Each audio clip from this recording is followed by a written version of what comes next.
ओम श्री शिवाय नमस्तुभ्यम। आप सभी का हमारे YouTube चैनल पर हार्दिक स्वागत है। इससे पहले की कथाएं सुनने के लिए आप सभी का बहुत बहुत धन्यवाद। तो आज सुनते हैं आज की कथा। देवी पार्वती को बताते हुए महादेव जी कहते हैं कि देवी वहाँ से लोमेश्वर का दर्शन करने के लिए जाएं। वह स्थान दुख अंधकारिणी से पूर्व भाग में 7 धनुष की दूरी पर है। महर्षि लोमश ने उस लिंग की स्थापना की। लोमेश्वर के प्रसाद से ही लोमशी दीर्घायु हुए। जो भक्ति भाव से लोमेश्वर की पूजा करता है वह दीर्घायु और सुखी होता है। उसके शरीर में रोग और घाव नहीं होते। लोमेश्वर के पश्चिम भाग में 5 धनुष के अंतर पर तृणविद्येश्वर की लिंग प्रतिष्ठित है। मुनीश्वर तृणबिंदु एक मास पर कुश के अग्रभाग से एक बिंदु जल लेकर पीते और तपस्या करते थे। इस प्रकार अनेक वर्षों तक प्रभास क्षेत्र में मेरी आराधना करके वे परम सिद्धि को प्राप्त हो गए।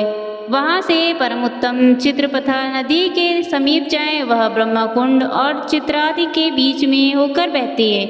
जिस समय यमदूत चित्र को शरीर सहित उठाकर ले गए उस समय यह समाचार पाकर उनकी बहन इंद्रा को बड़ा दुख हुआ। वह वहिद्रा नदी के रूप में परिणत होकर अपने भाई को खोज करने के लिए समुद्र में ही समा गई। ब्राह्मणों ने उनका नाम चित्रपथा रख दिया।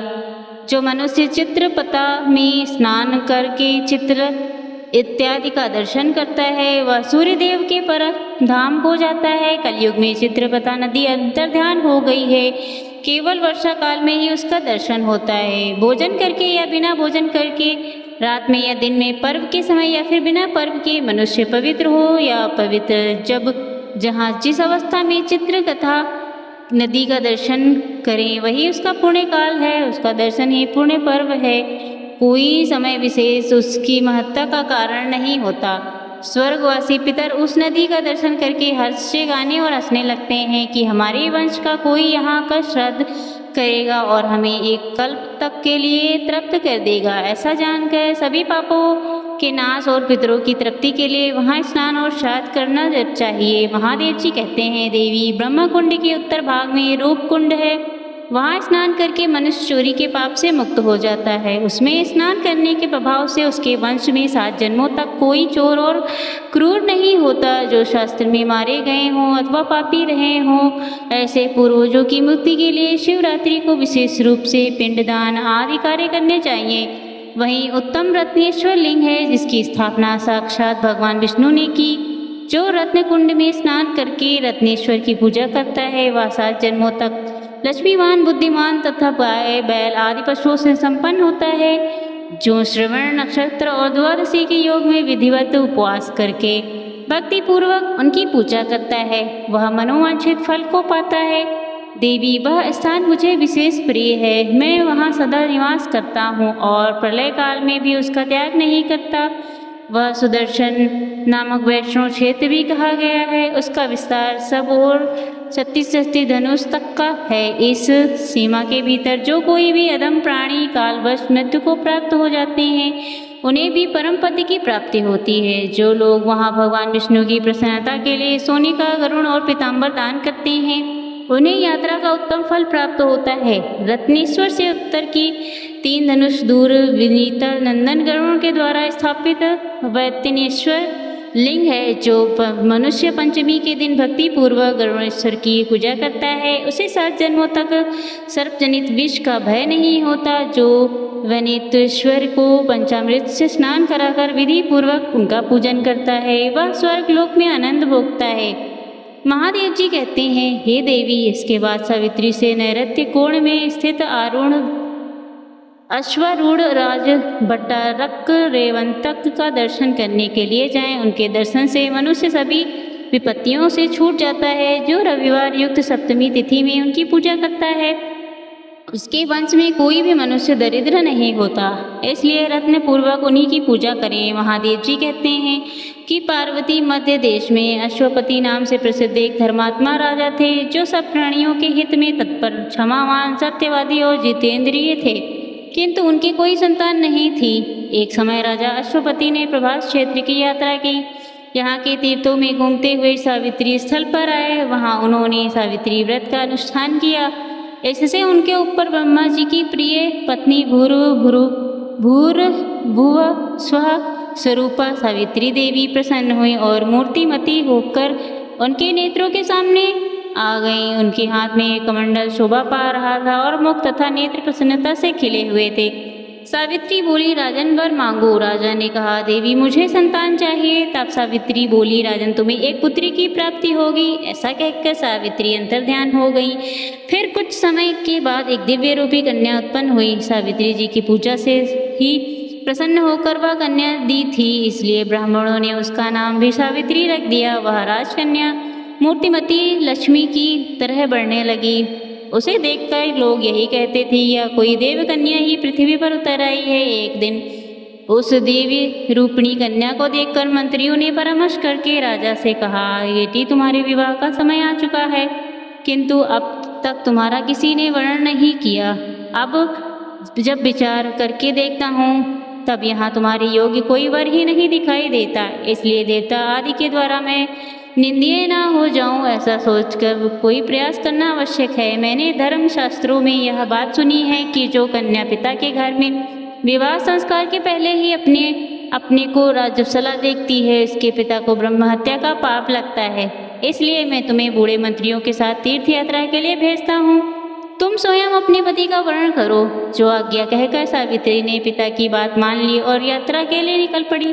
वह राजर्षियों के तुरंत तपोवन में गई, वृद्ध महर्षियों के चरणों में मस्तक झुकाया और समस्त आश्रमों तीर्थों में घूमकर फिर से घर पर लौट आई। वहाँ उसने अपने सामने आसन पर विराजमान देव ऋषि नारद को देखा और प्रणाम करके पिता से कहा, शेष देश में एक धर्मात्मा क्षत्रिय राज्य करते हैं, उनका नाम दमत सेन है। वे दैववश अंधे हो गए। उनका संबंध रुक्मणी पहले से ही उनके खैर रखता है। उसने यह अवसर देखकर राजा का राज्य छीन लिया। राजा दमत सेन अपनी पत्नी के साथ वन में चले गए। उनकी पत्नी की गोद में एक छोटा सा बालक भी था। राजा का वह पुत्र वन में ही बड़ा हुआ। वह परम धर्मात्मा है, उसका नाम सत्यवान है। सत्यवान ही मेरे मन के अनुरूप पति है, मैं उन्हीं को प्राप्त करना चाहती हूँ।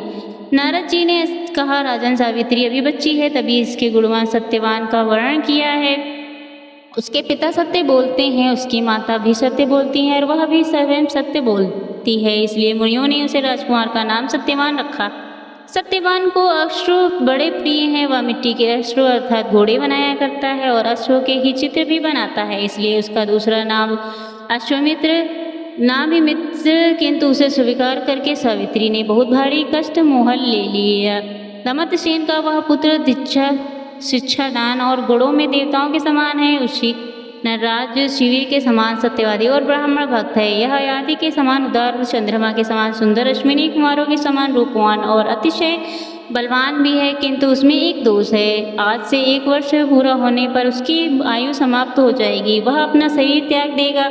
नारद जी की यह बात सुनकर राजा ने अपनी पुत्री से कहा, बेटी सावित्री जाओ और किसी दूसरे श्रेष्ठ पति का वर्णन करो।